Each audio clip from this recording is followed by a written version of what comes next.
Thank you everyone for attending this public forum, Lessons from the Red State Rebellion, What California Can Learn. My name is Keith Brown, President-elect of the Oakland Education Association. And I'm Arlene Noe, the Secretary of United Teachers Los Angeles. This event is sponsored by the Oakland Education Association, and also we would like to thank our co-sponsors, the United Teachers of Richmond,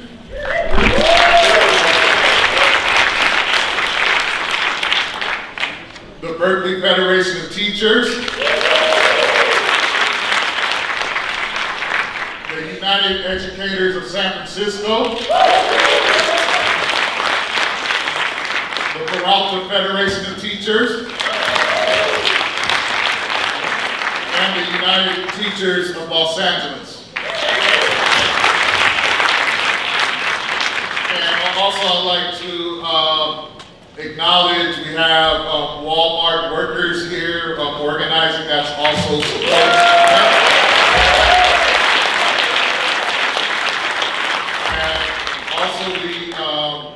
Appreciate all of the House of Labor represented today and our community partners and parents. Thank you. One announcement, we are, well, first of all, raise your hand if you did not sign in, please. So if you did not sign in, raise your hand. We are circulating a sign-in sheet for future events and campaigns so that information will be held by the Oakland Education Association, so please make sure that you sign in. So we're here today to learn lessons from our brothers and sisters, from our sisters from the red and purple states. And as we know, this past spring, teachers and other school workers in right-to-work states organized together, and they struck for more education funding, and they had major confrontations with their state governments, and they won unprecedented gains.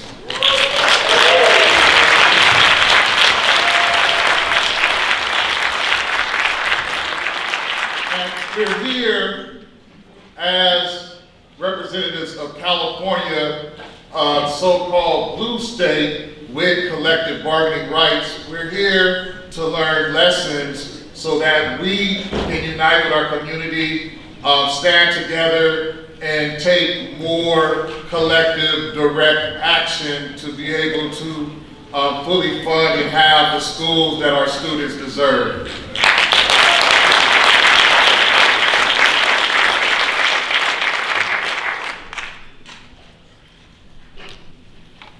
As I said earlier, my name is Arlene Noe, and I'm so pleased to be here from Los Angeles, where we have transformed union leadership for the past 4 years to be an organizing union around the schools our students deserve. So we've been in a contract fight for around 14 months. We feel like it's coming to a head. We just got a new superintendent who is an investment banker, and he comes with 0 educational experience. And he is already showing us by something he put out last week that he's going for austerity. He's saying there's no money to pay for, pensions, health care. We're going to have to increase class size, even though California is 48th in the nation in class sizes. It looks pretty bad. So we're pretty certain that we will not have an agreement. We're far apart on salary as well. They put forward 2% on the table. We've asked for 6.5%. And we believe that we will go into impasse and probably call a strike vote in September. So I gotta say that one of the things I've noticed is that What we experience in California, I believe, is apathy, right? In trying to turn around the union, we've had a lot of successes, but it's also still hard because a lot of our members say, what are you going to do for me? Or why should I, join the union? And in this time of Janus, it's particularly challenging. But this individualistic approach to our society, we're fighting against that. But I've learned that our members have been very inspired. And I want to thank Nicole, Rebecca, Tia, and Barbara, because when they hear strike, it's not like a unknown thing or a big deal. It's like, yeah, we're a part of a national movement here, sweeping the nation, and we're fighting hard for our dignity and respect, the salaries that we should be getting, receiving, the benefits that we need to be receiving as well, along with fighting for our students and issues of class size, issues of local control, issues of a business model with all the testing. So these are the fights that we're engaged in, and that we're looking to not only the district, because we have a $1.7 billion reserve that we're saying use that for the schools, but we know our fight is with the state, and we have a measure called Schools and Communities First that we'll share a little bit more about. And we proposed 20 by 20. And 20 by 20 means we want California, which is the 5th richest economy in the world, to be up there in our commitment and our investment in public schools. So we're asking for $20,000, like New York, Connecticut, Vermont, some of the other states, $20,000 by the year 2020, instead of being 46th in the nation.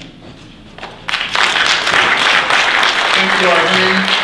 And in Oakland, we have declared impasse. We have been in bargaining for 18 months, and we are fighting for lower class sizes, and we are fighting for compensation to keep our teachers and educators in Oakland. We're also fighting to have our students served with counseling services so we can have safe schools. And we do have money to settle a contract. However, many of you may have seen a recent report that came out about how charter schools are taking over $57 million from our district, and that money could be going to lower class sizes.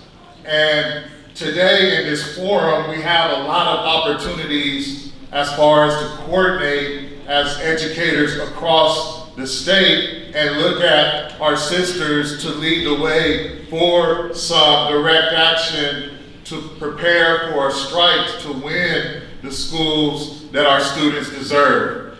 And one last point about the Schools and Communities First initiative.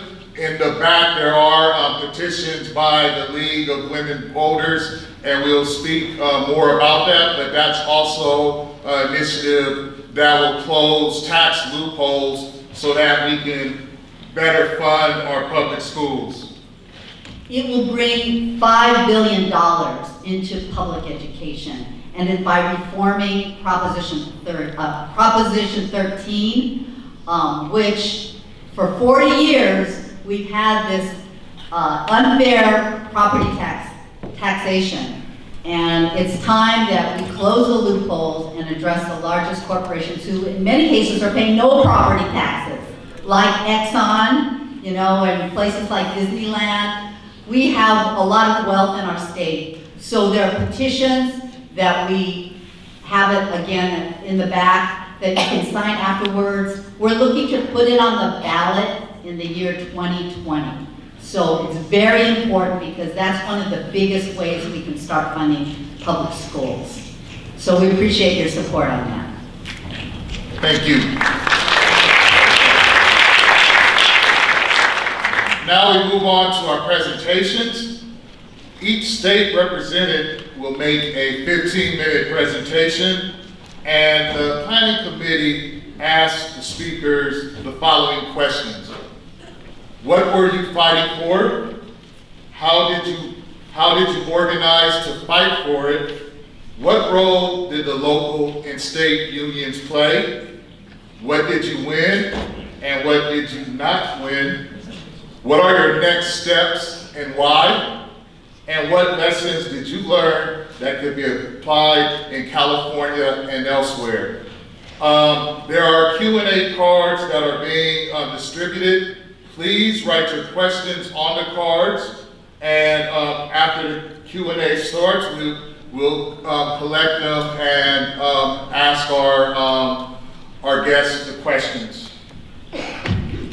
So I'd like to introduce the speakers. We're going to be starting with West Virginia, and that's Nicole McCormick.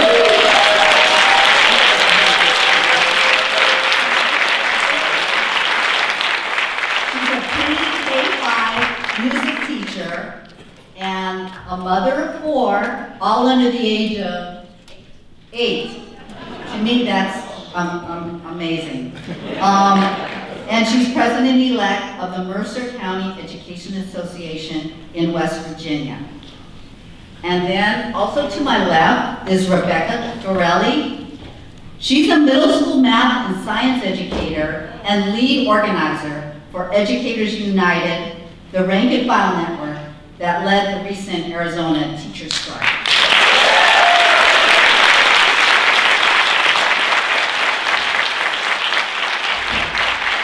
And I gotta add, she's the mother of 3 small children. So, power to you.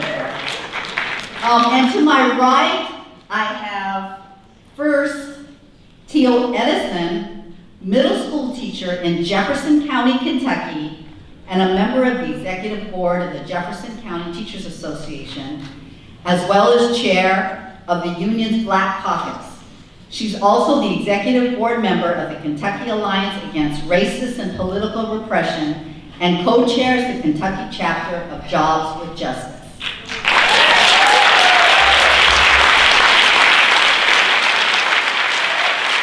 And also Barbara Boyd, also from Kentucky, is a recently retired elementary teacher from the Jefferson County, Kentucky. She served as regional director with the Jefferson County Teachers Association. Currently, Barbara chairs the Kentucky Alliance Against Racist and Political Repression, and under its umbrella, also chairs the Community Education Coalition and Kentucky Mobilization. So we're so pleased to have all of us.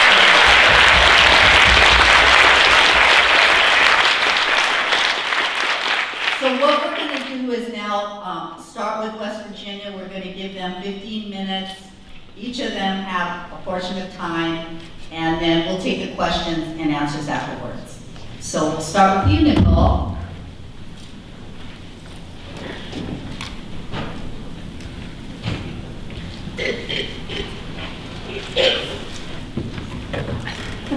I made some notes so I wouldn't forget that I wanted to speak with you about. So what were we fighting for? We were fighting for PEIA, which is the Public Employees Insurance Agency that all West Virginia public employees are covered under. There is no other option unless your spouse has an opportunity to take on something else. They don't work for the state of West Virginia. And we were also fighting for a salary increase for all public employees. And that would be, you know, our cooks, our bus drivers, our state road workers, our DHHR workers, everyone. And the reason that it became so dire that we fought for this was because that over the past several years, our healthcare costs have ballooned. And our pay, we get yearly salary increases, but they've been so minimal that they haven't even kept up with inflation, let alone the rising healthcare costs. So we really have taken a pay cut for the last 3 years. So PEIA has a board that is, the governor says who's on it. And the main guy, his name is Ted Cheatham, and he makes like $144,000 a year. And so every year, PEIA in like October rolls out how that they're going to get their money for the next year, how they're going to meet their budget. Our state legislature, by code, covers 80% of the cost that goes into PEIA upfront, and then the employees are supposed to cover 20%. And our legislature hadn't been funding it to the way that there was money in there that could cover the rising, ballooning cost. So when they rolled out their new way of getting their money, they cut down the tiers so the people that were making the most money were actually going to start paying less for their health care costs, and the people that were at the bottom were going to be bumped up to pay more. And it was going to be based upon your household income, not just a set fee or based upon the primary's income. And they would even take into account your children that you had working in the home. So if you had a kid that had a side job at a gas station, they would take that into account as well. And I think not that wasn't bad enough, and your premiums were going to go up several $100s a month, and your co-pays were going to go up, and your medication costs were going to go up. But on top of that, they decided they were going to do this program called Go365, and it was a punitive program. Basically, you had to document your steps and your weight, and if you had chronic illnesses and things like that, and if you didn't meet a certain quota, a certain criteria of participation, they would kind of fine you with an extra $500 a year. But hey, you could get gift cards to Amazon if you worked really hard. So it was very much like dangling treats in front of us and expecting us to do tricks. So that was the reason. That was what we were fighting for, was to make sure that people could afford their health care, could take care of themselves, and could continue serving the state, and that they could actually get a salary that would get them out of having to go to food banks at the end of the month. So how did we organize to fight for it? This was completely rank and file, ground up driven. Our unions did not say anything really until that it was late in the game. Myself, I did not create the Facebook group, but I am a moderator of it. We have a secret Facebook group called West Virginia Public Employees United. In September of this just past year, there might have been 30 people on it. And then when the word started getting out about PEIA and how bad it was, the numbers just exploded. We have about 20,000 teachers in West Virginia. We have a very small population. There's about 1.8 million in the entire state of West Virginia. And that went from 30 people to 400 to 1,500 to now 24,000. And people use this platform to share not only their anger and frustration, but their action. So if they decided that they were going to ask their members in the school, and non-members as well, and across organizational lines, to wear red on Friday, they would take pictures and post it. And so other people would say, hey, they did it, we can do it. Or they would have informational pickets, or we would have town halls where we would invite our legislators. So this secret Facebook group was the means to share all of this action and to become inspired. And not only to share it there, or that you were only reaching people within there, but we encourage people, hey, if you like something, take a screenshot of it. Just be thoughtful, take the name off of it if they don't feel comfortable with that, and share it on your own page. Talk about it with your local association.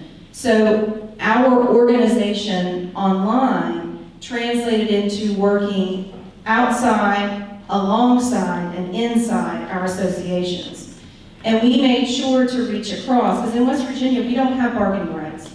And it's supposedly illegal to strike. And you can be a member or not, it doesn't matter, of either WVEA, which is under NEA, AFT-WV, which is under AFT, or something called the WVSSPA, West Virginia State Service Personnel Association. So we reached out across those lines. Before, they were just competing for membership. And we said, your issues are our issues. How can we work together to make sure that we're heard and not ignored? The next question is, what role did the local and state unions play? At first, not much.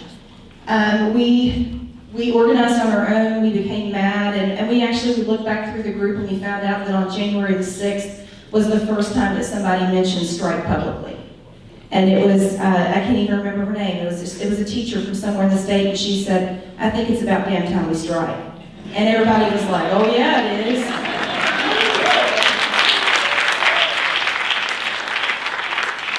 But with saying that, whenever that people went back to their locals, the unions were a part of it. In my county, I'm in southern West Virginia, I'm on the border of Virginia. If you've ever heard of the Virginia Tech Hokies, I'm about an hour from there. You can drive 5 minutes and get across the Virginia border. But we have a very strong structure in place. We have officers, we have building reps, we have monthly meetings. So we took what we saw online and brought it back to our union and said, we need to be doing this. How are we going to make this happen? And so it was basically just pushing, which is our job, the union in the direction that we want. You know, we are the union. We are the union bosses. It's not up to them to tell us what to do. We tell them what to do. They serve us.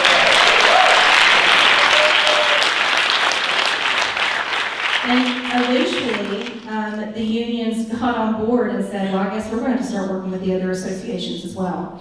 And so they had, we took a vote as an entire state, as all people, all teachers and service professionals working in the building across lines, we voted on to walk out. And everyone had a voice and everyone was important, and non-members were included as well because they're part of it. And you know, you need them on the line too, and if they decide to join your organization, great, but if they're being active and alongside you, then that's wonderful too. And we took the vote, the union counted it, they met together and they said, we have, you know, the percentage we need to authorize it, and they publicly said that out. If you don't get yourselves together talking about our state legislature, then we're going to walk on these days. So they became, you know, not the only voice, but they became, you know, our voice. They started speaking, for the most part, in what we wanted them to say. And the next question is, what did you win and what did you not? We won a 5% across the board for all public employees raise, which is something we really push.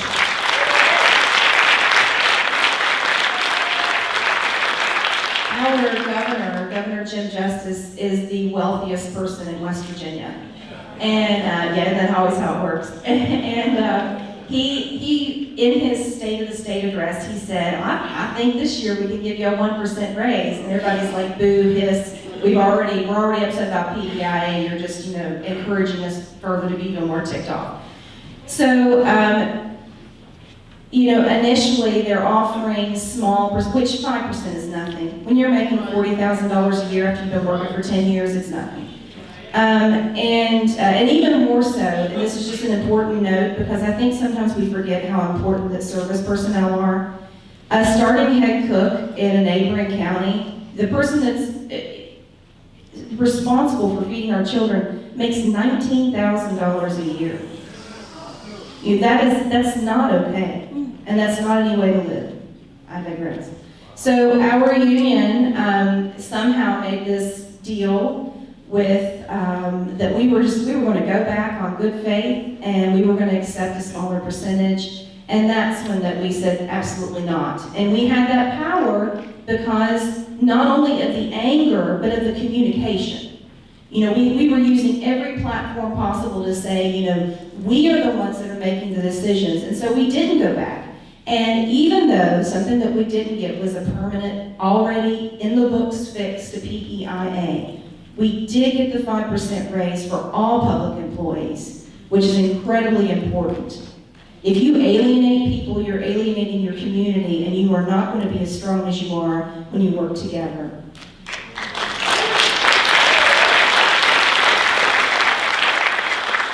We did get a PEIA task force, and initially there wasn't a single woman or a single teacher on the committee. And we fought that, and now we have a greater representation of our communities. And we went from having just a handful of meetings across the entire state to having ones that every single person could get to within a 45-minute drive. And we pushed those things by saying, this is important. We went back with the pay raise signed in and the understanding that we're going to get our health care fixed for everyone. And so those PEIA hearings are almost complete. They're going to finish up next week. This is what are your next steps and why is the next question. We are beginning, you learn by doing. And so the first thing that we did is we made sure that we told people how important it was to show up at those PEIA task force hearings, to live stream them, to ask hard questions about revenue, about how the healthcare decisions were made, if there were HIPAA violations because non-medical staff is making medical decisions. We made sure that we put a document on our Facebook page and said, here are some information, and here's some revenue sources, and here's data. Please use this to support your questions, your concerns.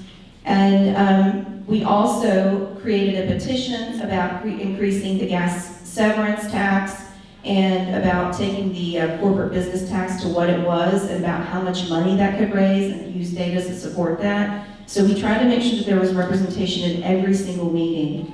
We've also had our first in-person West Virginia Public Employees meeting. We had that a few weeks ago, and it was quite successful for the first meeting. We had people that were pipe fitters, healthcare workers, friendly legislators, teachers, bus drivers, retired, current, and they were from all over the state, the tippy top to the bottom. And even though that we were a relatively small group, I think we had somewhere around 30 people, that was still 30 voices that were able to communicate in person, and that will hopefully continue the conversation and encourage more people. We made everything very transparent. We let our unions know what we were going to do, that we were not trying to replace them, and they were welcome to come, but they did not have a voice in it. They could speak like everyone else could. They were not in charge because we didn't want to promote one organization over the other. And we have people from multi-organizations and no organization that participate in this. So, we are trying. We are trying to keep up that conversation with everyone that we possibly can. We're trying to keep up the communication, setting goals for action. And we are trying to spread ideas and let people come up with their own ideas and take those back to their communities and work outside, inside, and alongside their organizations. Okay, the last one is what lessons did you learn that could be applied in California and elsewhere? I would suggest to California that something that worked for us, and I know that we have a vastly different population and that you have bargaining rights, is I would direct some of your action toward the state as well. The state, and hopefully my numbers are correct, but I think in California 90% of district funds come from the state. And so if you need better classroom conditions, more funding, all of those things, then as the rank and file, you can get together and go to your state and demand that. That can be your umbrella that your districts fall under. They can set at least a minimum standard. And, please don't forget to reach out to everyone. You're classified and you're certified. We need to view ourselves as educators, even though that we're educated, that we are working class. So please make sure that you reach out to us.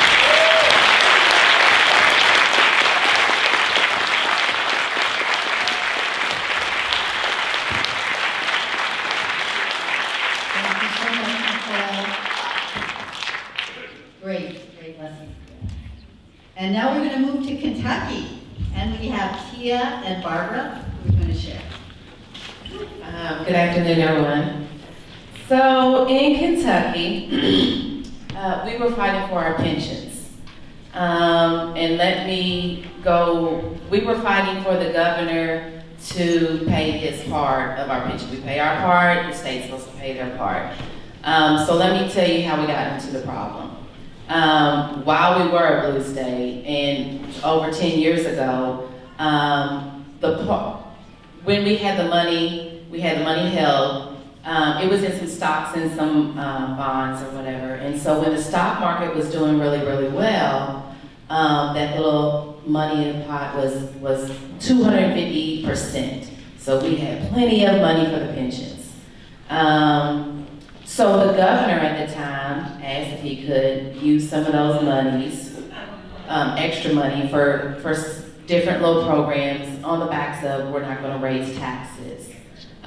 So our leadership decided that that was a good idea and went on and let them borrow, not just once. I think this happened 2 or 3 or 4 years in a row.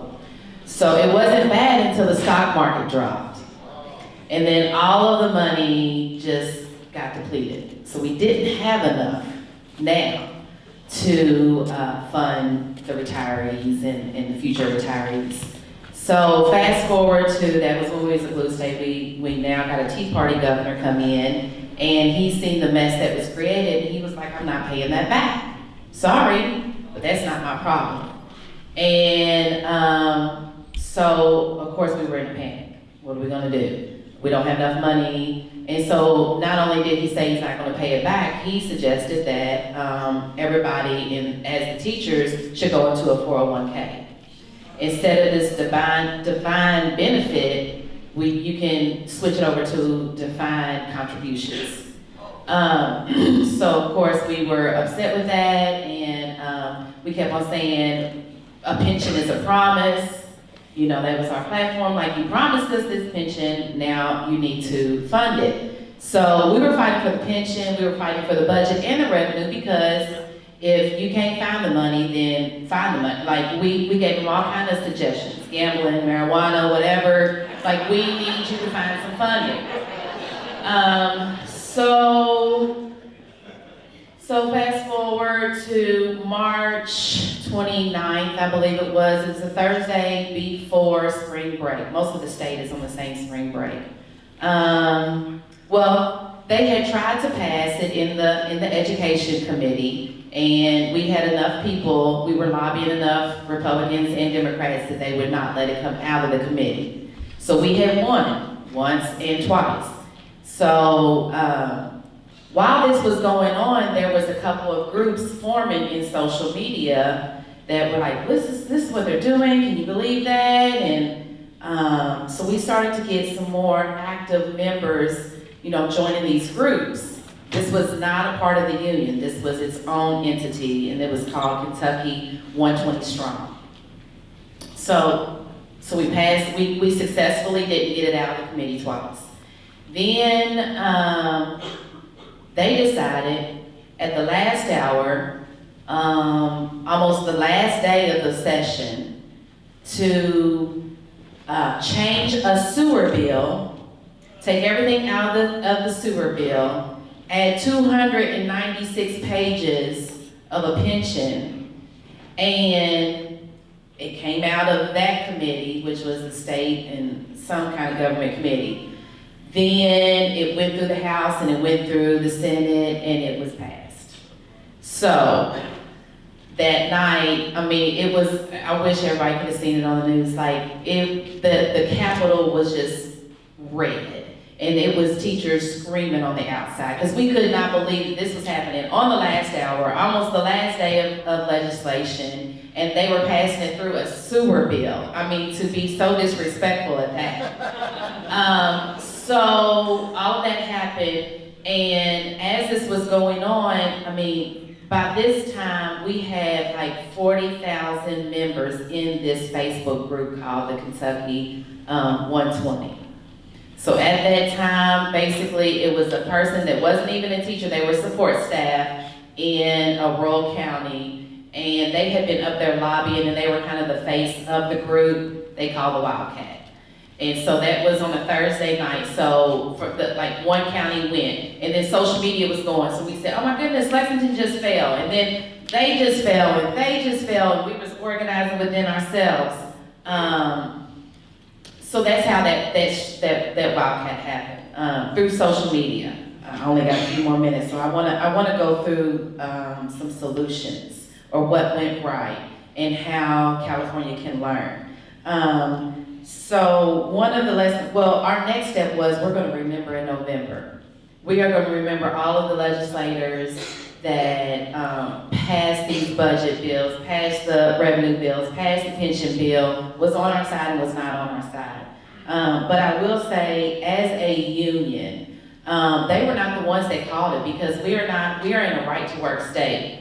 And we do not even have collective bargaining agreements. So the union technically could not tell us to go on strike, that was against the law or whatever. So it was the rank and file that made this happen, through social media, through organizations of groups, and I know Arizona will tell you, they did it too perfectly.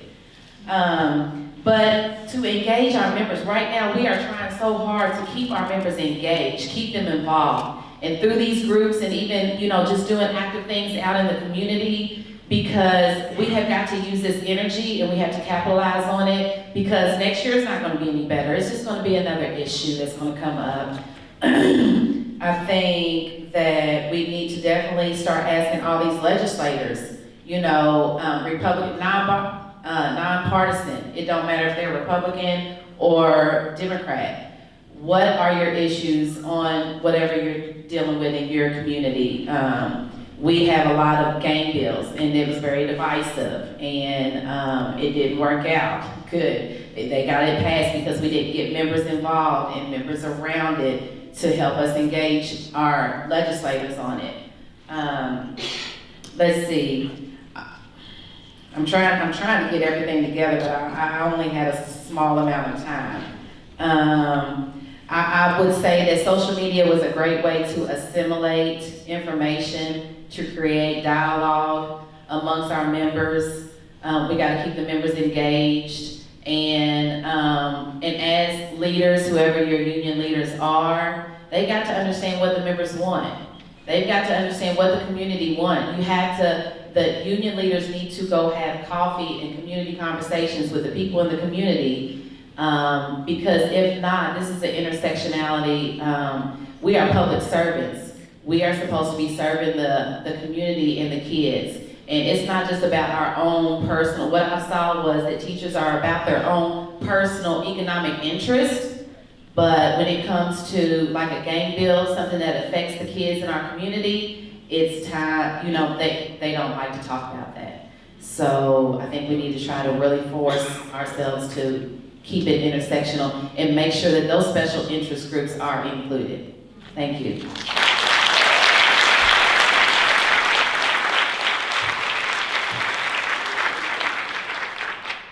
Hi, I'm Barbara Boyd, and I'm just going to piggyback on some of the comments that Tia made.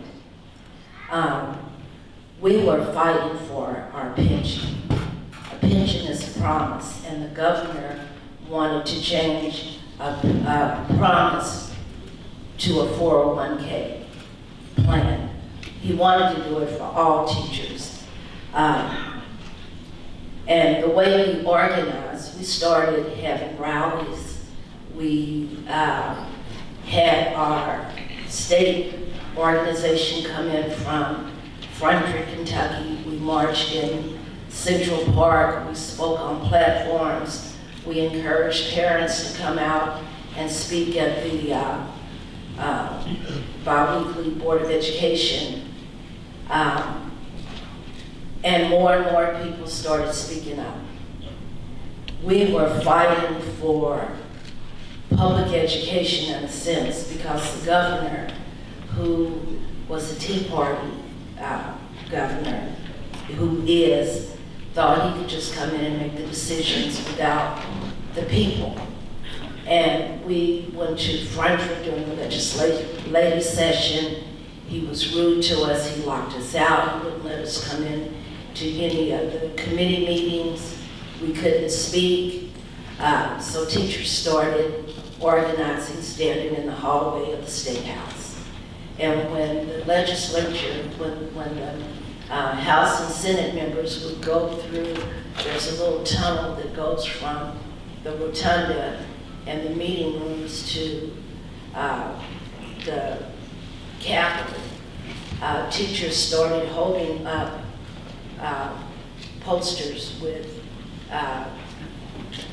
what we were fighting for on. The role that the state and local unions played was organizing the teachers, letting them know, this is your pension. What are you gonna do when you retire? If you change it now to a 401k, what is that gonna look like? So the teachers started going, the retired teachers, I'm a retired teacher, and we helped because we could go to the state capitol where teachers had to be in the classroom. And then the teachers were meeting with various social justice organizations, NAACP, Urban League, the Kentucky Alliance Against Racism and Political Repression, to get the word out that we had them. The Kentucky Alliance has a weekly radio program, and we started bringing the author of A Pension is a Promise and teachers to talk about what was at stake here. And through it all, when you ask what did we win, I believe that the retired teachers had some gains because we didn't lose our pension. However, we did lose a cost of living increase. I think instead of a year, maybe it's every 2 years or whatever, but we're not through fighting. I do want to say that.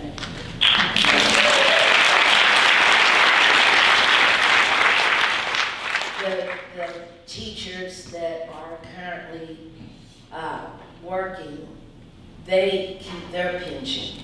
However, new hires come in on a 401k. And, we got a hedge fund governor, a hedge fund businessman as a governor. And I know he wants to play with that money. He wants to play with the stocks and all of that. So they, in essence, lost. And then we have a lot of teachers that are retiring. They don't want to be in the profession anymore. So that is a loss. And then, what are our next steps? Our next steps, did you guys hear me before? Our next steps are to continue the fight. When Tia was saying that we will remember in November, we will. And we had a primary election in May, and some teachers won. I believe we have teachers that will be going to the Senate. We have teachers that campaign for Metro Council for the city. But, the governor is taking his playbook straight from Trump. And, they are putting more and more on us. Our district now, in a form of retaliation, is under attack. The governor appointed the commissioner, ran the old commissioner out, appointed 12 members to the State Board of Education that would do anything he asked them to do. So the fight is still on. So the lessons that we've learned is that we can't give up. We have to keep fighting the good fight. We have to join forces with organizations like those represented here so that this will be a national movement. And I believe there's strength in numbers, and together we will. I still have a minute left. And I wanted to say that we have, the Kentucky Alliance has a People's Agenda that meets every Sunday from 1 to 3 o'clock. And we invite people to come in, and so that we can give them information about what's going on with the public school district. The governor is trying to bring charter schools into our community. We've never had charter schools before. So we are out organizing, going door to door to make people aware of what's at stake. Because if they take the money from the public education system and give it to the charter schools, what's that going to do for our kids? We're not going to have them cherry pick our kids, and we're not going to fight. We're not going to stop. we're going to keep fighting.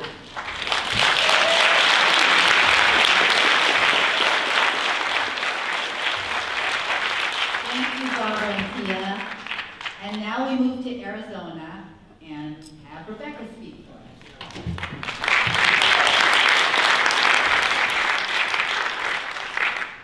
So, Arizona, we have many problems, so I'll just give you a snapshot. We are at the bottom of the barrel in funding for at least 3 or 4 different categories. We are last in teacher pay, so what that means is teachers are hemorrhaging from our state and moving to neighboring states so they can make 10 to 20 grand more. What that trickles down to means there are 2,000 teaching vacancies in our state, which means we can withhold our labor and nobody can do anything about it. So, that was one of our strengths, right? It's a huge problem, but it actually helped us in our movement, right? It was a tactic. So, we are low in pay, and similar to West Virginia, we have had $1.1 billion cut from our K-12 funding pot since 2008 that has not been restored. Even though the economy's recovered, the governor claims our economy's booming, we are missing $1.1 billion. And everybody knows that also trickles down, and that's resources and counselors and nurses and buses and M&O and everything, right, comes from that bucket of money. So, our class size is also almost last in the nation. I think we're 48th or 49th. Our class size is bad. Per pupil funding, we're at the bottom of the barrel of the nation also. And our counselor to student ratio is about 900 to 1. Yes. So Arizona has a lot to fight for. So we actually had 5 demands. We demanded a 20% teacher increase. We also demanded competitive wages for all workers, just like our West Virginia brothers and sisters did. We asked for a moratorium on tax cuts. We said stop or we're walking out. We also asked, basically flat out, for funding levels to be restored to the 2008 levels. Just to 2008, we didn't ask for any more, just put it back. So that's just a little bit of a snapshot. And within those demands, of course, comes class size and counselors. If you can restore funds back to 2008, we could mend some of those holes. So we also are ground zero for Koch brothers money. We are ground zero for charter schools, ground zero for privatization, ground zero for public funding, the defunding of public education. So Arizona is a disaster for education. Teachers there, and I just moved there in July. I'm a former Chicago Teachers Union member and went on strike back in 2012. So I sort of felt a calling to do this. For some reason, I was there at the right time. And I knew what to do. I had gone through it before in Chicago, and Chicago did a wonderful job of an escalation process. And that's what we did in Arizona, is that we created a very highly structured and organized system in 8 weeks. And how we did it, and I'll go on to the next question, is we basically started with a Facebook page, because I was on your page for a while and learned what to do, and I was in Oklahoma's page for a little while, and so I made the Arizona page, and we had a Twitter account also, and so we used both platforms to organize. Within 3-4 days, we had thousands of people. Within 3 weeks, we had 50,000. We're at 55,000 people right now. Yeah, so it took off. People were wanting this to happen. We had learned from our amazing, West Virginians that we could do it in a right-to-work state, and ours is very deep red. And you were the catalyst that started the fire, so thank you.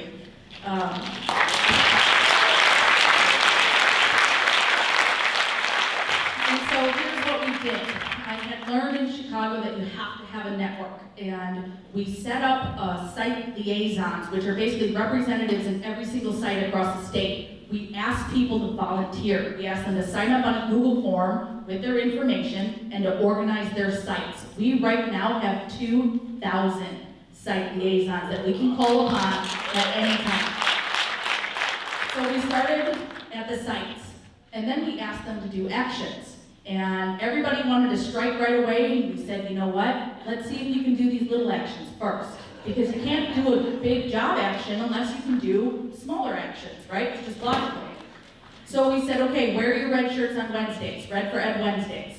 Then take pictures with your groups at your school. And people started to realize, just like you guys did, wow, I'm not alone. I am among my people, and there's a lot of us.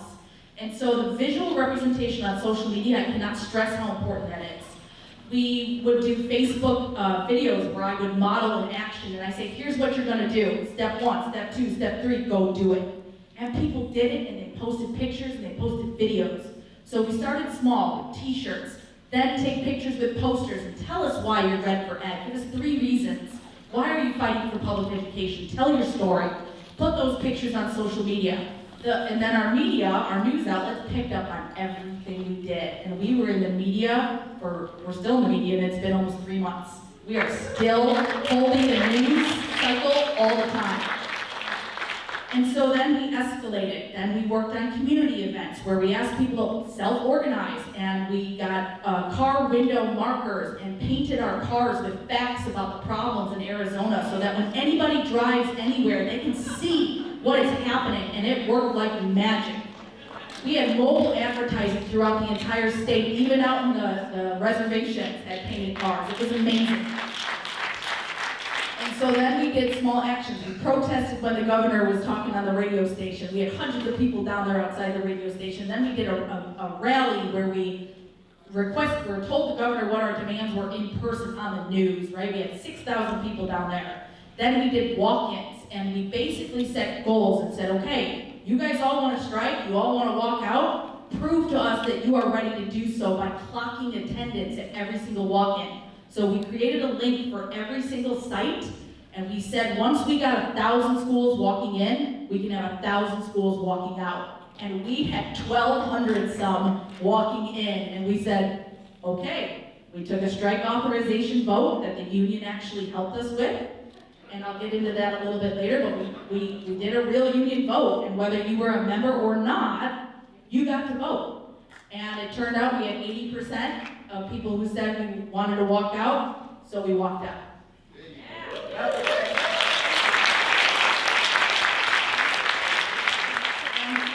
We actually did training for our liaisons. Anytime we asked them to do an action, I would create a Google presentation, or I would do a Facebook video and say, here's what I want you to do, now go and turn and do. I did a train the trainer kind of thing and say, go do it. Worked beautifully. So if you're looking for ideas, that one's a keeper.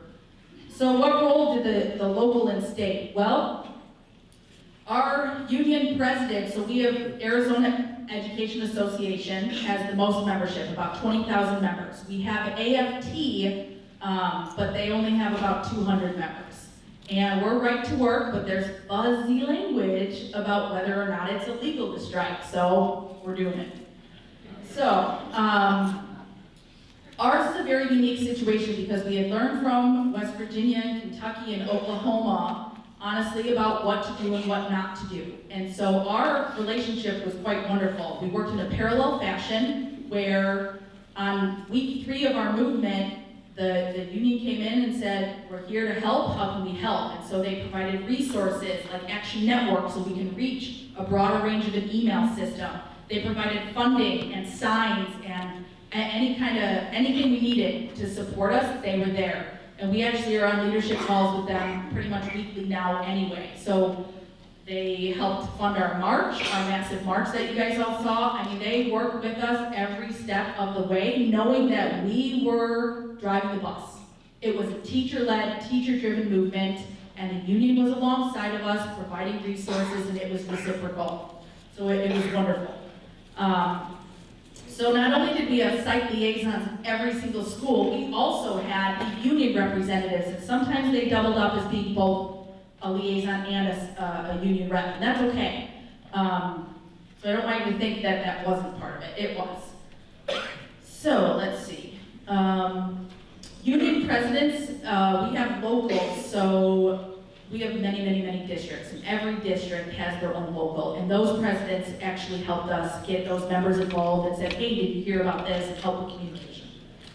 What did we win? So we had 5 demands, and we really only got 1 of them, and kind of a partial of a second. So everybody thinks that we won 20%. It's not true. After we threatened to walk out, the governor came back and said, oh, okay, I was going to give you a 1% raise, but now I can find additional funds for an extra 9%, and I'll get you to 10% this year. Oh, that's magical. How'd you do that? So, great. So there was no dedicated funding source, right? He was going to have to pull funds from other pots. And so he tried to take some from disabilities and all these other things that we need. And so we said, it's not good enough. We're not taking this, are you kidding me? No. So we said no, and we basically ended up, you know, when all is said and done, the dust settled, we ended up going from $60 million in the K-12 funding pot, and we boosted that to $400 million. That's the farthest any legislation has been pushed for K-12 funding in the history of Arizona. So that's amazing. And so, what that means is every district would get money for raises, but then the districts would have to decide who gets it. And one of our main talking points is that we are educators. We're not just teachers, we're counselors and nurses and cafeteria workers and classified and everybody. So what that did is create, you know, the governor said, I gave you money, talk to the district, it's on the district. So now he's trying to pit us against our districts. Well, all the teachers stepped up and said, well, we're going into our districts, we're negotiating, and people are showing up in droves now. And they are watching their districts, and that's another major win, is teachers who never went to board meetings before are showing up and saying something now. And that is huge. So, you have 3 minutes. So, we want some money. Most people are getting about a 10% raise. Different districts, of course, look differently because it went off of an average salary of $48,000. Well, if your district makes less or more, you're not getting adequate funding. So some districts will get more, some will get less. So either way, we're having conversations about raises. That's a win to me. Raises that were bigger than what the governor ever wanted to give us. So that's a win. Another win, our teachers have now become so politicized. They watched firsthand, they witnessed the legislature turn down every single amendment we had to help our kids, and they denied every single one of them. And teachers' jaws just hit the floor. I mean, people were just appalled at the way the legislature worked. And now they're awake, we have teachers running. Every single position now is filled with either a teacher running, there's no vacancies, someone is pitted against somebody else now, there's going to be opposition, and we're going to do a primary thing and a Remember in November thing, but primaries are in August for us, so we have tons of teachers going out there, we have tons of teachers on the ballots now, and so for us, that's a huge win. We're going to get pro-education people in there, and we're going to work as hard as we can.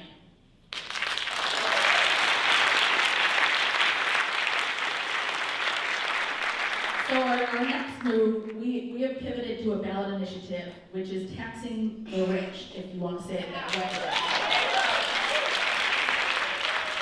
And if approved, it will be voter protected and will generate $690 million annually to go into directly the classroom site fund.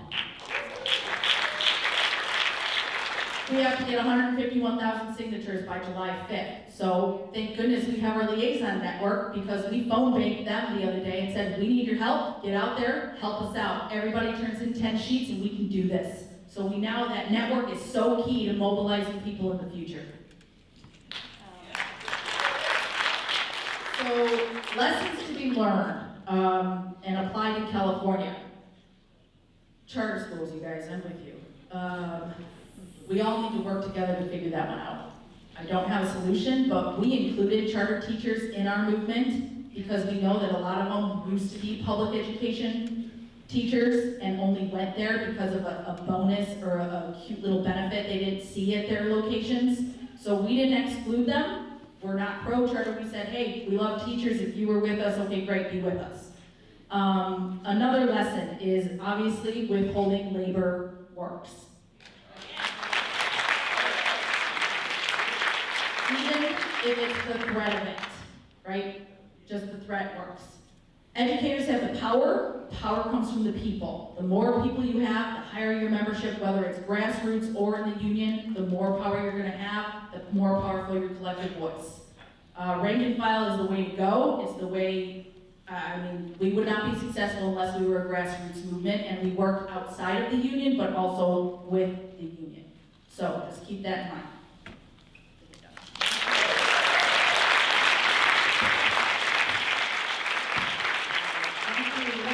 Give them a hand again for all of them.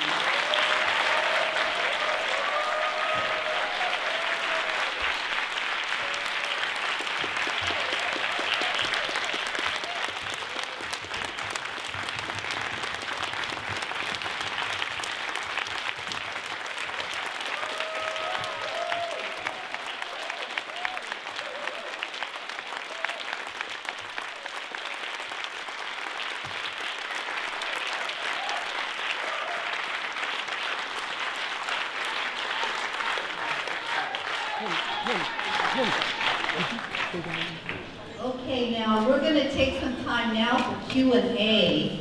So if you have any questions that you've written on the cards, we want to collect those and start with questions.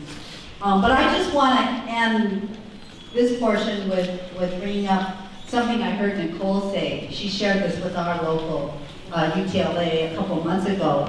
But she talked about how she said if it's possible in West Virginia, it's possible anywhere. That's right.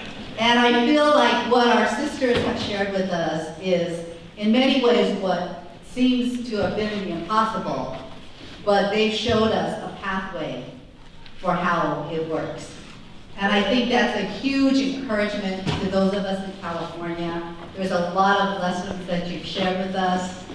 And, you know, public education, it's so fitting because public education is such a cornerstone of our democracy. Every single child deserves a quality public education.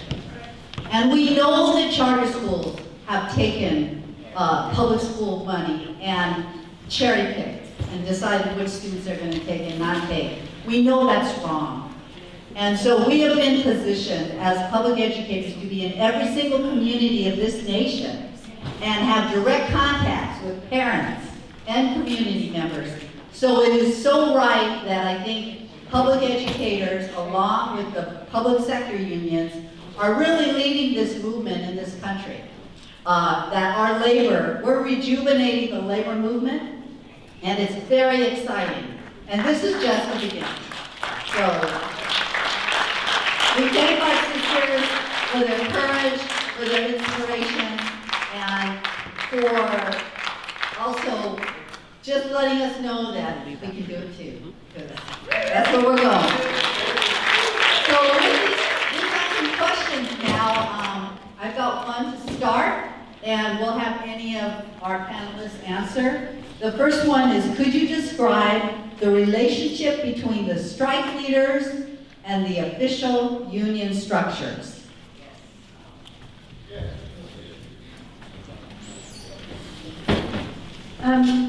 Like I said before, that the action was spontaneous and, for lack of a better word, almost organic at the beginning.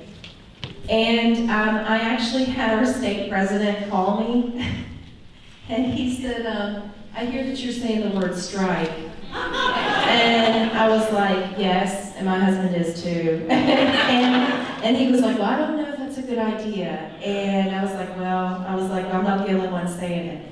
And so at first I think there was this fear from our union leadership that we were either like trying to run them over or take control or trying to do something that was going to fail miserably and that it was going to make them look bad.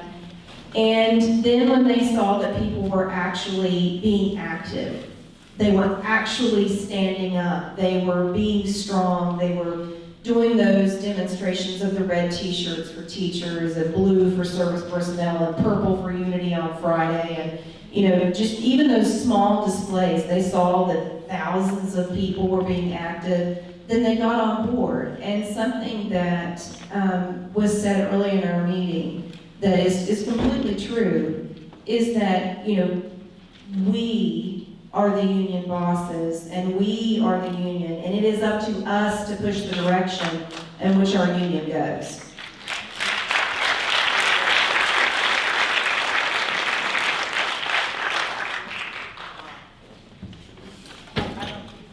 Does anyone want to add anything or where the questions are? Okay, so the next question is, what issues, I can't read that one. What issues raised?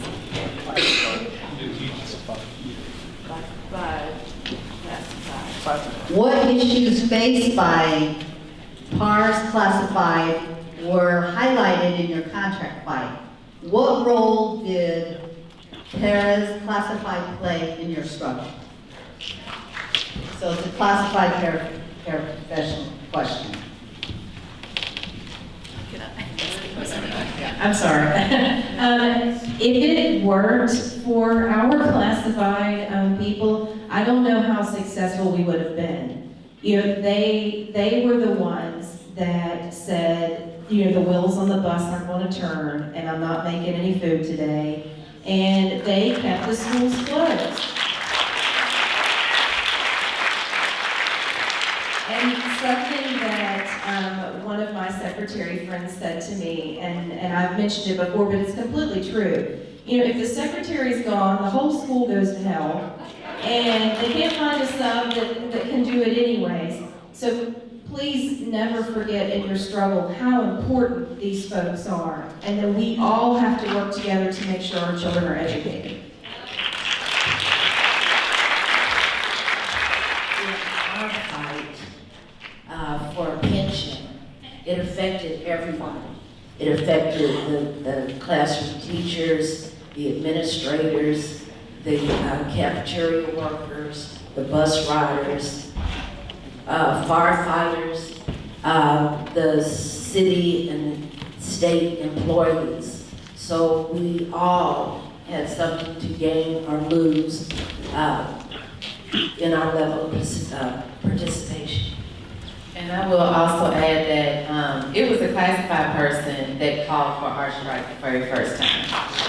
And I don't know if it's because certified teachers were scared, but it was a classified. And once that did happen, it was the family resource staff that was making sure that the kids that didn't come to school, that they had food in their backpacks, that they could come to the school and they could get some type of meal. So they were working, even though we were supposed to be striking, they went to the schools and they made sure that there was food there. So if the kids that in the neighborhood didn't have any kind of food or parents were gone, they could still come to the school.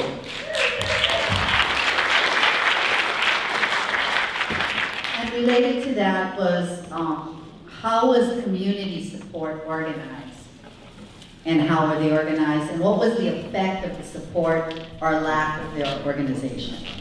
Community support was done through outreach, through op-ed pieces, through press conferences, through calls of action, any and every means possible. Everybody was talking about it.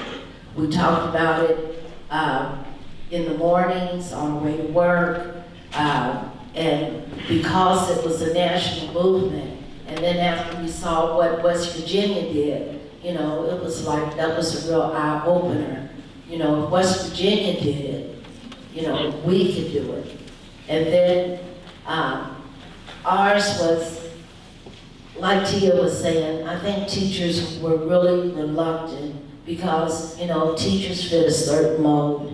You don't, you know, push the envelope, you're always proper, you say the right thing, you know, you don't lose your cool because kids are watching you and they are learning from you, so you have a certain mold to a certain personification. And But after we saw West Virginia, all bets were off. They got the red shirts, they went to Frankfurt, and they were ready to fight the good fight. And I think that teachers have a different look. Our governor tried to belittle us, because then I include me, even though I'm retired, by calling us thugs and saying that we didn't care about the kids. And, you know, our governor went to the extent of saying that kids were being molested and doing drugs while we were in Frankfurt at the State House because they should have been in school. But you gotta remember, his kids don't go to public school. And, you know, with all of that being said, I think teachers are wearing a new hat and they will never be as passive as they were before. So that's the way I'm at.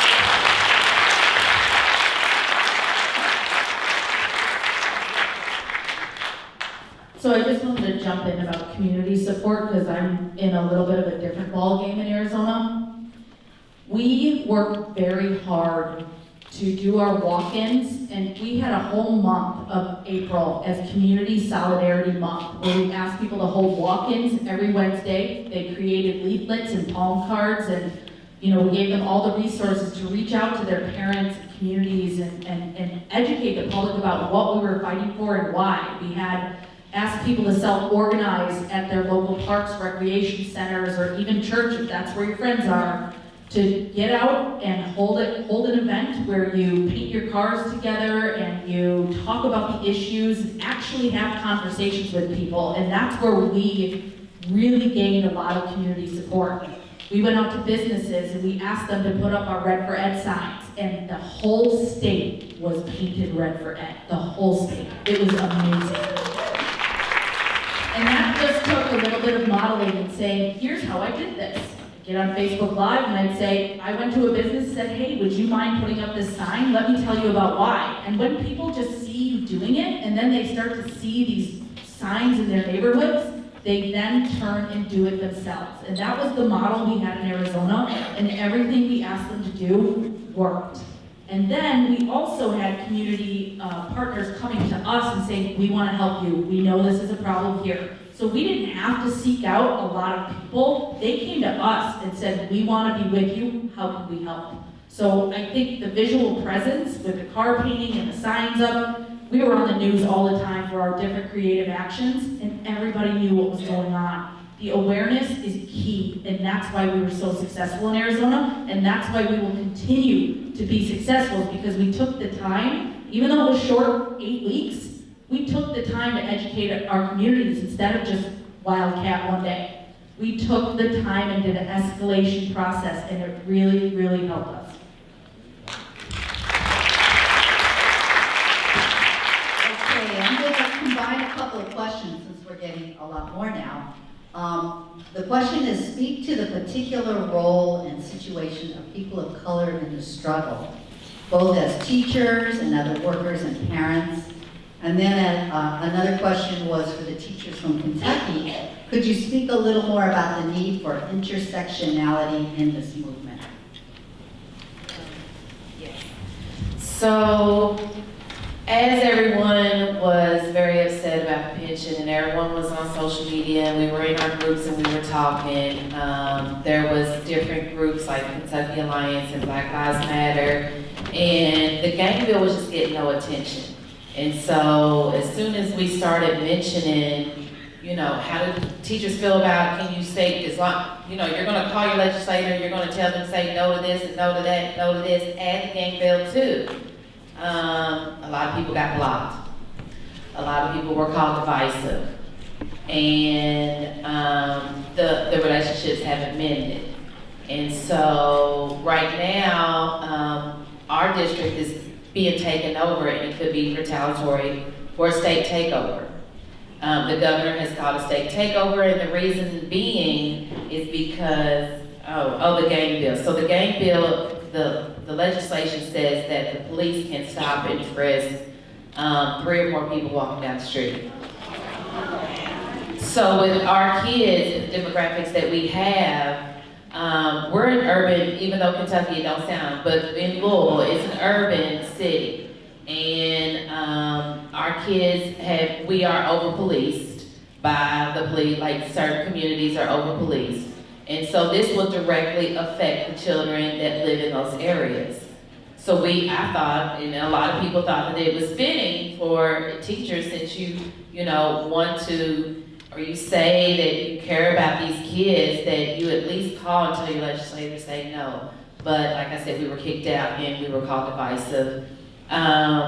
So at this point, our district now is being targeted because they have not done anything for the Black and brown kids. We have achievement gaps, we have high disproportion. We're disproportionately suspended more, we're disproportionately arrested more, we're disproportionate. Like all the things that we know in the school to prison pipeline that's going on, now the governor is using that to say we need to take over your district because you're not doing right. And now all of a sudden, our teachers and our union leadership is looking to us like, help us, we need buy-in from the community. But like I said 2 weeks ago, you didn't want to talk about the gang bill. Now all of a sudden, this district wants to come in and take over our district because we haven't been doing the Black and brown kids right, and now you need our help. And in one of those meetings, the first thing that I said was, okay, union folks and community folks, the first thing that we need to do is admit that we haven't done a good job. And I got pushed back. No. The state takeover is about democratic process. And that we elect these school board members and it should be about that. And I'm like, but can we just at least admit it? And so it's still a struggle. I don't know if it's because of the state that we live in. They're not as progressive as I wish they would be, but we definitely need help on that.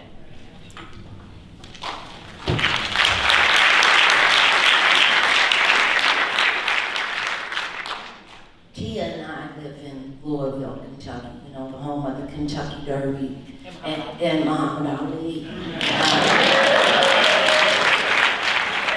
Jennifer Lawrence and Tom. And there's others, but anyway. There's an area in our city that's in the 40203 zip code, which is one of the poorest zip codes in the country. And in that area called Beach Terrace, 90% of the families have some kind of felony conviction.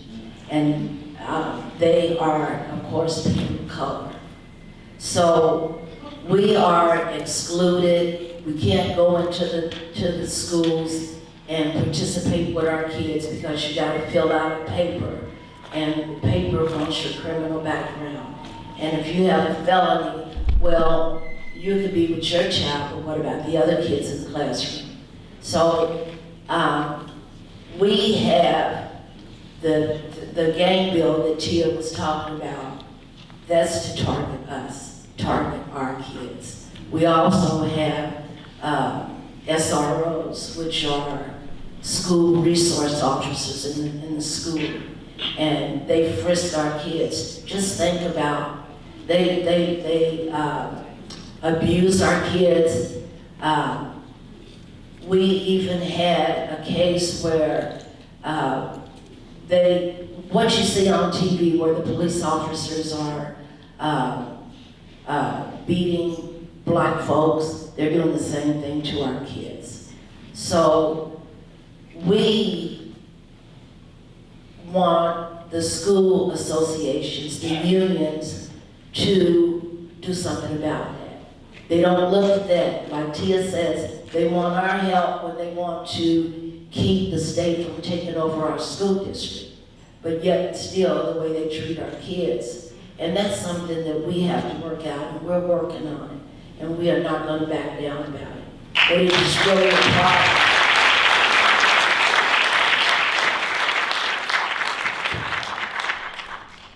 Okay, we have a question about social media And one is just, there's a question about how do you get access to your organizing materials, videos, Facebook pages. And then it says, all of you mentioned using social media as an organizing tool. Were there efforts to keep social media groups to just rank and file?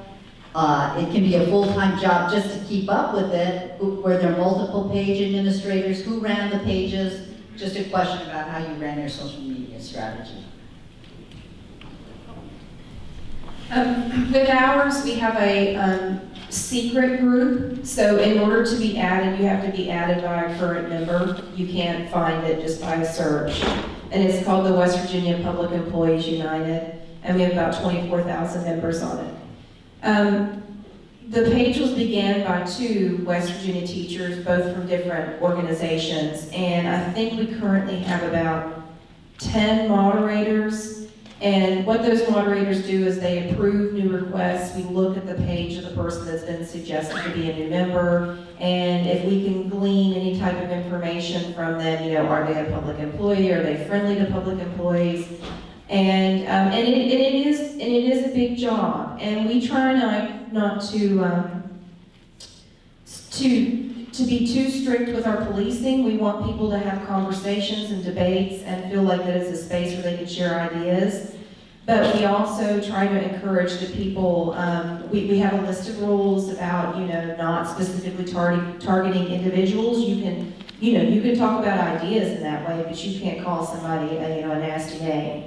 And we will message someone if we feel like they're kind of going off the rails and kind of say, hey, this is what we feel like you're doing that's inappropriate.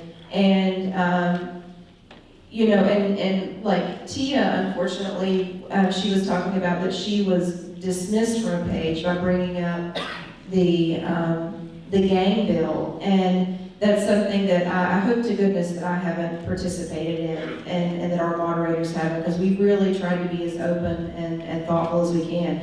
But West Virginia is a red state, and it's very Trump heavy, and so we try to encourage people to stick to the issues, because Democrats and Republicans have both done things wrong, and they typically favor the wealthy over the poor. And so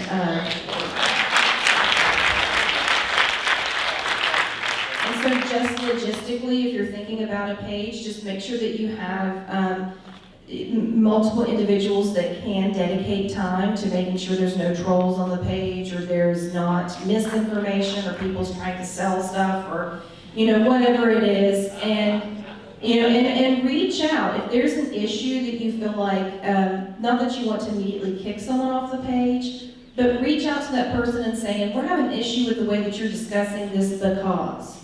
You know, because you're personally attacking someone. And most of the time you can get feedback and they'll say, you know what, man, I was just angry, and they'll fix it. But sometimes too, you do have to kick people off the page because they're being disrespectful to the other individuals on there.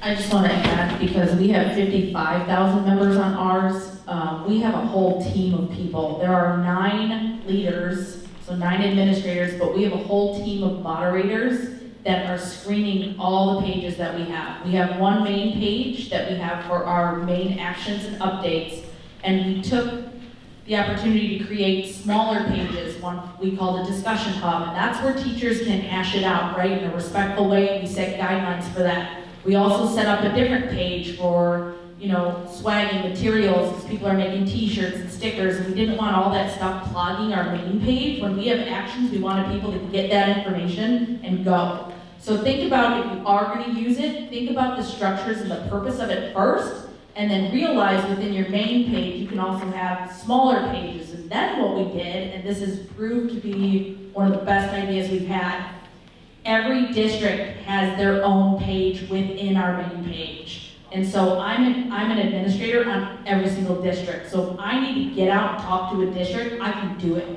very easily. And now what we've even gone to now, we have main pages, we have district pages, now we have legislative district pages where people are having conversations about the candidates running on their own. We are nonpartisan, but the teachers are organizing within themselves, creating their own legislative conversations, and it has really, really worked out real well so far.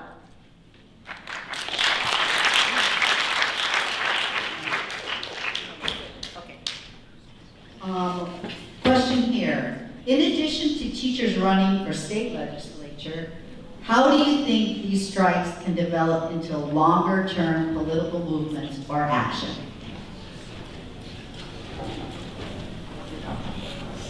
So this is my major project of the summer right now.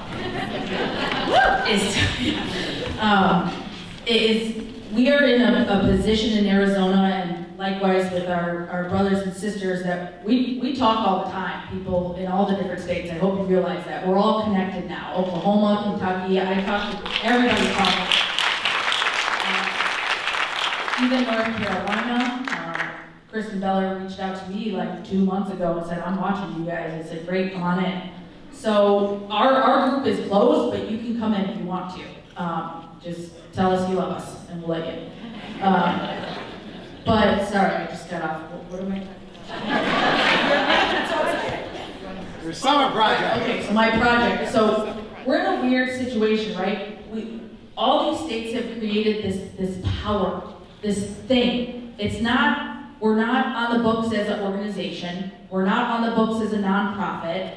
And so what do you do, right? So do you form a caucus? Do you join and absorb into the union? Do you stay outside and become a watchdog party? Do you blank? I don't know.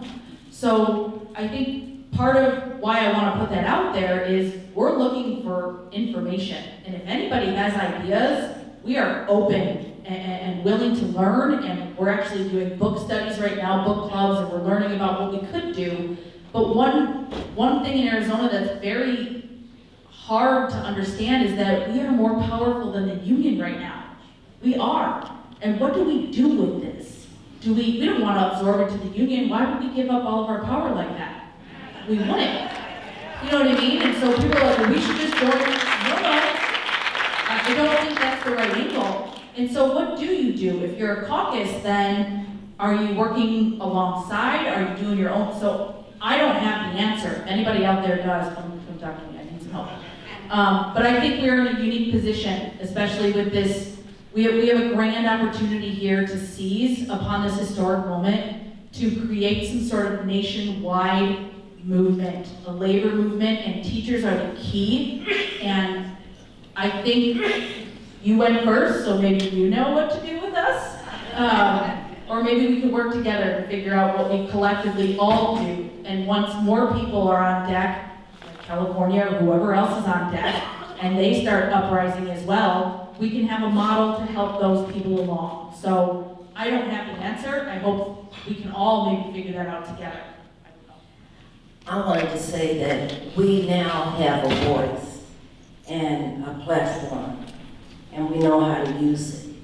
Where in the past, teachers have always been passive and afraid of retaliation, losing your job, being suspended, being embarrassed, all those things going before the Educational Professional Standards Board, having to go through training, being suspended, all those things.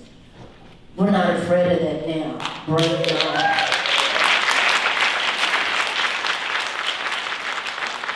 We now consider ourselves to be part of a national movement. We're going to be looking to you. We are going to be open. You can reach us at any time. We have platforms. We're learning from our colleagues in other states. We have a new president in Oakland that we feel like we can call whenever we need to. And if we have a question, I believe even with the people sitting here, we have who to call for what. Because if I call Rebecca, if I call Tia, they know somebody that knows somebody that knows somebody. So now we're the new generation, and we are going to fight. You're going to see a lot of teachers on the ballot. We're going to remember in November, and we're not backing down.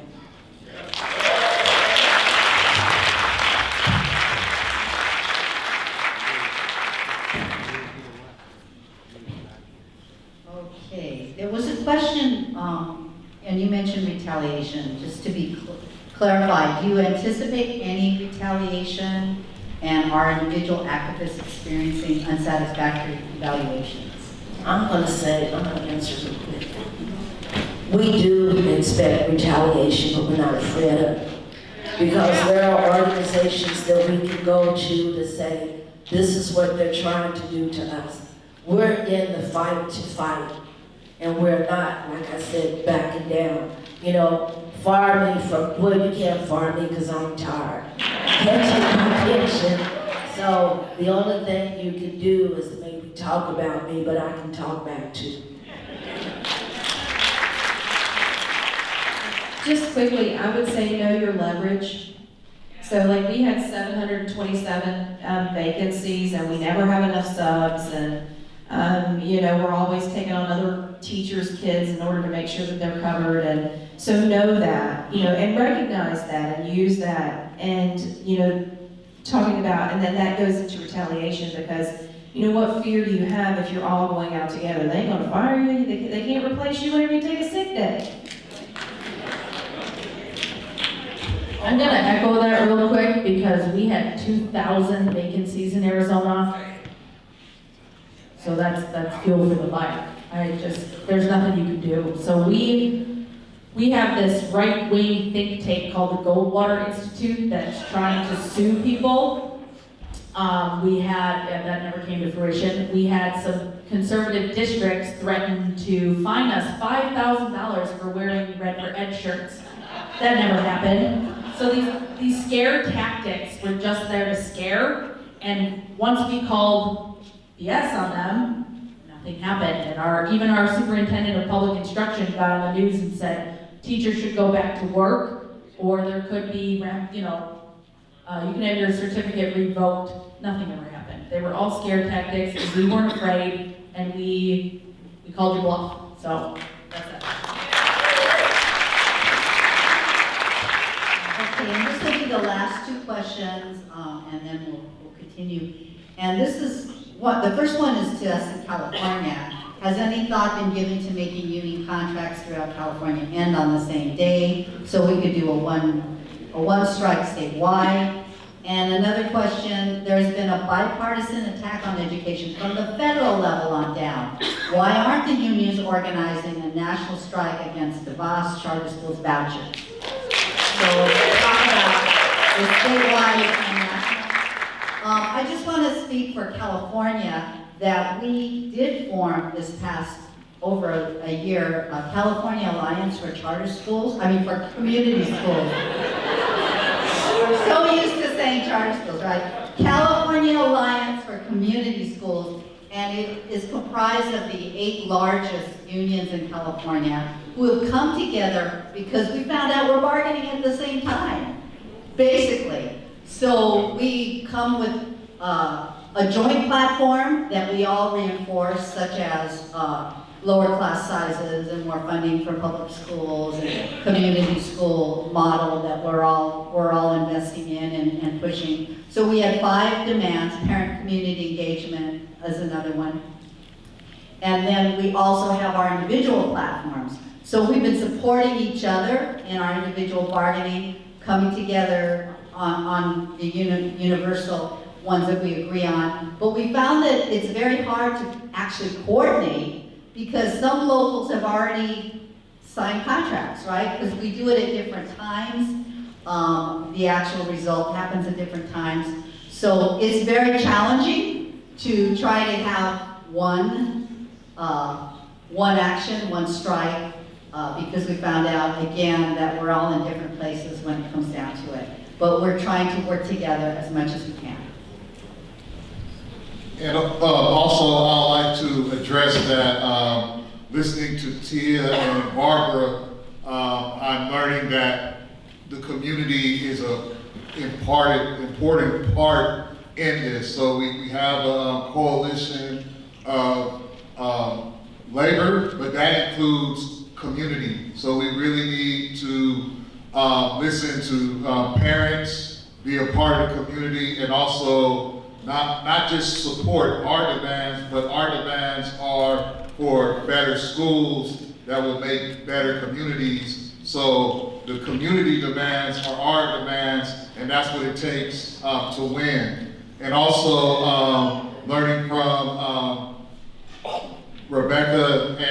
Nicole, just about the importance of of building power, rank and file at the site, escalating actions. That's another lesson to learn as we build this movement.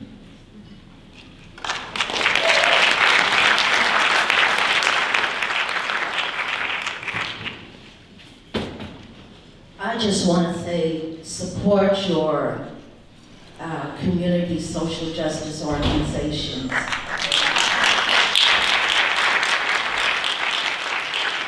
They may not be in the classroom, but they have an ear to what's going on. And don't be afraid to go to your community. I think, I don't know if you have Metro Council meetings or aldermen or whatever, but go there and speak up. And speak up for your children. And do not let the government tell you, and when I say government, I think I'm speaking about the governor or whoever it is that has backlash and tries to hold you down, your education associations. Speak up at those meetings, let your voices be heard, and every time the doors open, show up. Because they have got to listen, and at some point, we're going to get what we want to better educate our children.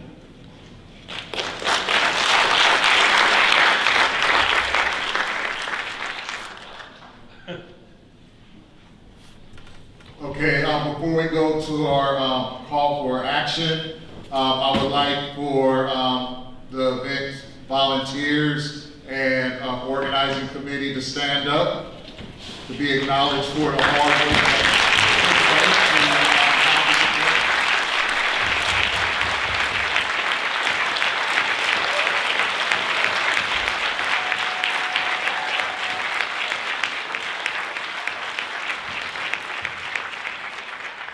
And again, a round of applause for our guests for providing some very important lessons.